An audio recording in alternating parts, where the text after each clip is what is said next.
Bonsoir à tous. Eh bien, prenons encore un instant ce soir pour lire et méditer un deuxième passage du livre du ciel de Luisa Picaretta.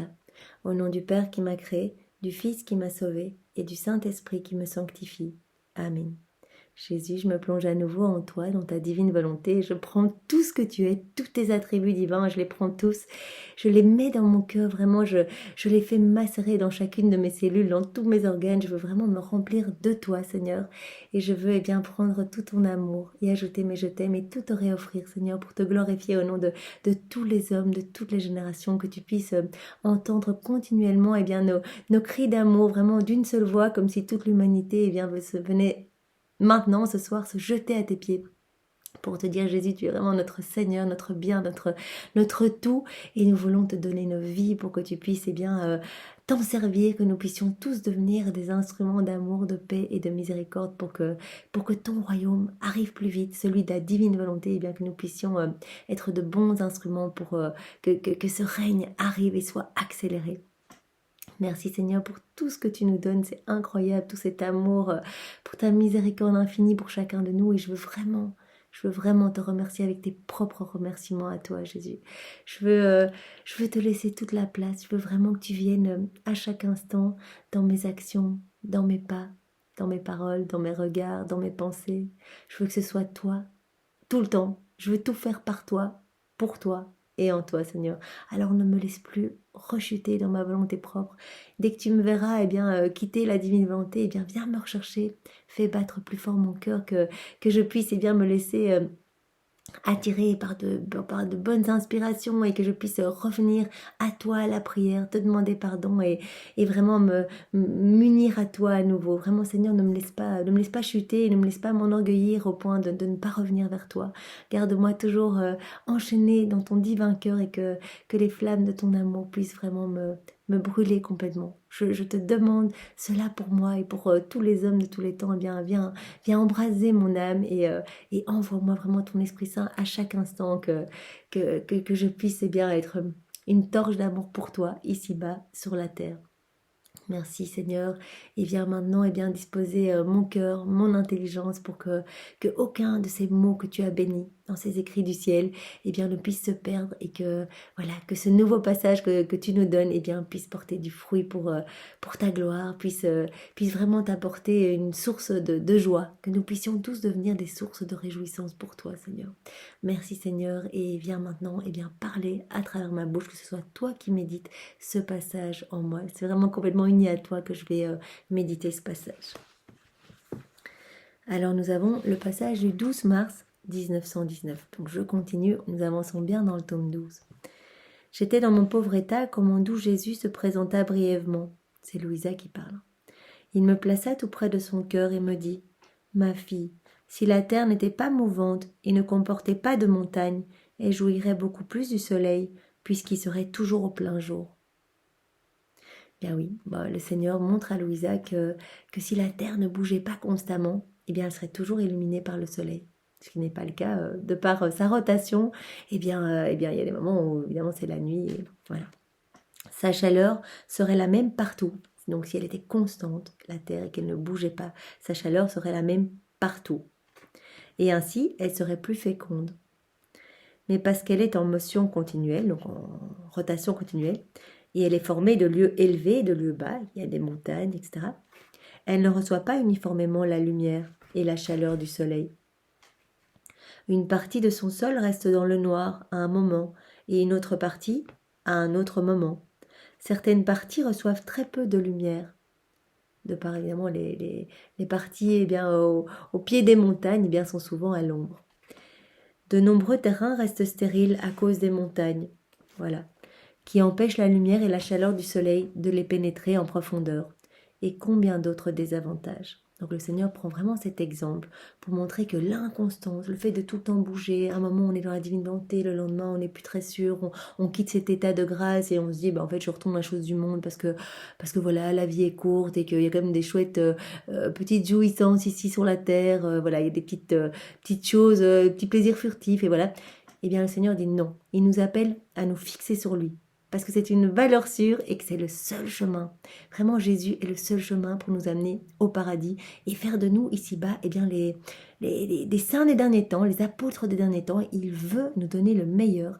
Il veut nous donner tout ce qu'il est, tous ses attributs divins, et il veut vraiment nous donner la vie des bienheureux ici-bas sur la terre. Donc c'est vraiment incroyable. Est-ce qu'on va accepter ce cadeau ou est-ce qu'on va préférer essayer d'y aller tout seul à la force du poignet, et on n'aura vraiment que des petits lumignons au mieux. Si vraiment on se bat avec l'exercice des vertus, on aura des toutes petites lumières. Mais si on laisse Jésus agir en nous, vous êtes dans la lumière, puisque c'est la lumière même de Dieu. Donc on va être rempli de la divinité même de Dieu, et il nous appelle évidemment à cette constance. Pas comme la terre qui tourne, qui perd la clarté du soleil la moitié du temps. Il y a des parties qui sont à l'ombre, des parties qui sont au soleil, de par aussi les variations, les hauteurs, les montagnes, etc. Il nous dit, non, moi je vous appelle à la constance. Restez focus sur moi, tout le temps. Tout le temps. Ce sera ça, votre martyr de l'attention. C'est le martyr des martyrs. Constamment, Jésus, je te donne cette action. Jésus, tu es mon bien, tu es mon tout. Je sais que si je suis unie à toi, les démons n'ont aucune emprise sur moi. Je sais que si je reste dans ta lumière, je vais devenir ta lumière. Je vais devenir moi lumière. C'est toi en moi qui va venir faire rejaillir ta lumière sur les autres. Je sais que des âmes vont être sauvées. Je sais que vraiment c'est en travaillant avec toi, en union avec toi, que ton règne va pouvoir arriver sur la terre. Ce que nous disons finalement dans notre Père, que ton règne vienne sur la terre comme au ciel, que ta divine volonté soit faite sur la terre comme au ciel. Donc vraiment, nous le répétons à chacune de nos prières, que ta volonté soit faite sur la terre comme au ciel. Donc vraiment, le Seigneur nous appelle à travailler à l'avènement de son royaume, et que sa volonté puisse s'opérer aussi sur la terre à travers nos humanités. Ma fille, l'âme qui ne vit pas dans ma volonté est à l'image de la surface terrestre. Voilà, une âme qui ne vit pas dans la divine volonté, c'est comme la surface de la terre. Ses actions humaines la maintiennent en mouvement continuel. Elle bouge tout le temps. Voilà, elle est inconstante, elle reste dans les petites choses du monde. Voilà. Ses faiblesses, ses passions et ses défauts sont les montagnes. Voilà, ces montagnes qui créent de l'ombre, des ténèbres, etc. C'est en fait les mauvaises passions, les faiblesses, les défauts, voilà, les vices, les iniquités, toutes les mauvaises choses qu'on a en nous, en fait, tout ce dont nous aimerions nous débarrasser, tout cela forme ces ténèbres dans nos âmes. Et seuls, nous n'arriverons pas à nous débarrasser de cela. Donc nous resterons constamment dans les ténèbres. Mais quand nous nous unissons à Jésus, lui-même vient effacer nos imperfections. C'est comme s'il venait aplatir toutes les montagnes. Il venait vraiment tout stabiliser. Il venait nous donner la constance pour que vraiment sa lumière puisse rejaillir partout et qu'il n'y ait aucune zone d'ombre finalement. Voilà, donc les faiblesses, les passions, les défauts, dans une âme qui ne vit pas dans la divine volonté, sont les montagnes et les enfoncements où se forment des antres du vice. Ces mouvements causent en elle des zones d'obscurité et de froideur. Seulement une petite quantité de lumière lui parvient, parce que les montagnes de ses passions la bloquent. Que de misère.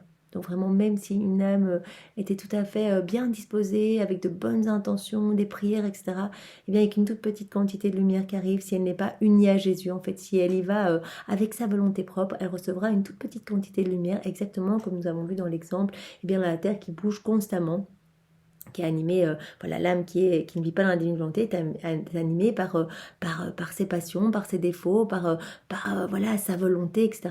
Et donc il y a beaucoup de zones d'ombre, d'obscurité à chaque acte fait, dans sa volonté propre, c'est un peu plus de noirceur. Et Jésus dit que de misère, que de misère. Par contre, l'âme qui vit dans ma volonté demeure immobile.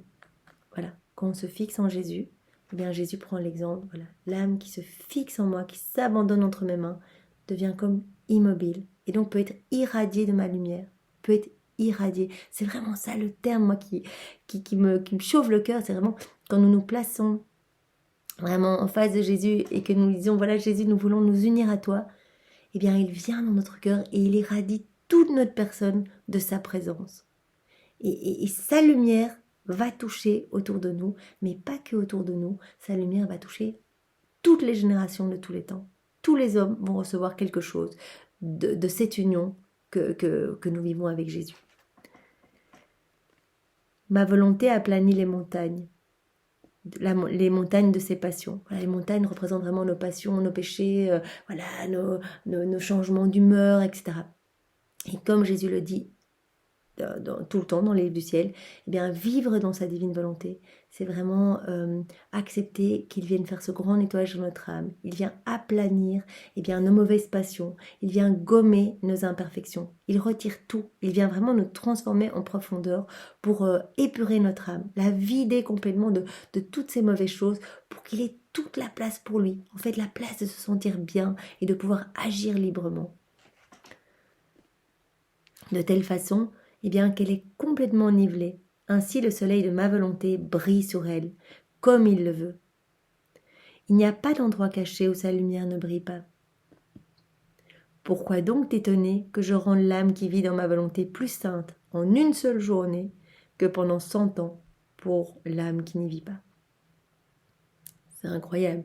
Donc en une journée, si vraiment nous restons unis à Jésus, une journée, voilà, on fait toutes nos actions. Je prends ce billet dans ta divine volonté. Jésus, vraiment, je vais refaire toute ma matinée dans ta divine volonté. Parce que j'ai oublié de t'appeler. Je vais manger dans ta divine volonté. Jésus, je veux vraiment que chacune de mes prières ce soit tes prières à toi. Je veux unir mes réparations aux tiennes. Je veux unir mes regards aux tiens. Je viens vraiment plonger mes pieds dans tes pieds.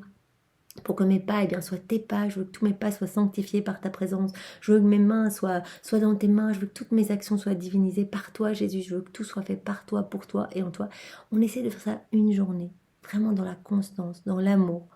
Il dit, en une seule journée, déjà l'âme aura acquis une plus grande sainteté qu'une âme qui s'exerce par l'exercice de vertu, de souffrance, peut-être de mortification, de sacrifice pour devenir meilleur. Donc c'est incroyable. Moi j'avais lu dans un autre passage, un acte fait dans la divine volonté vaut plus qu'une vie de tout un saint.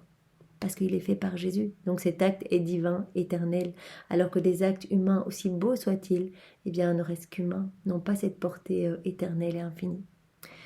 Donc c'est vraiment, c'est magnifique. Et donc cela doit vraiment nous donner cette envie, cette soif de ce cadeau en fait. Jésus, nous le voulons, nous te le demandons. Une fois de plus, donne-nous vraiment cette grâce parce que vraiment, lire tous ces passages, on se rend bien compte que c'est un cadeau inimaginable et que vraiment nous sommes terriblement chanceux de pouvoir lire ses écrits et de pouvoir recevoir ces enseignements de Jésus lui-même. C'est incroyable. Il a dit à Louisa, ces écrits sont une partie de moi-même et vraiment ces écrits vont produire des merveilles dans les vies. Les âmes vont s'abandonner à moi et j'opérerai des nettoyages, des sanctifications. Je viendrai sanctifier ces âmes.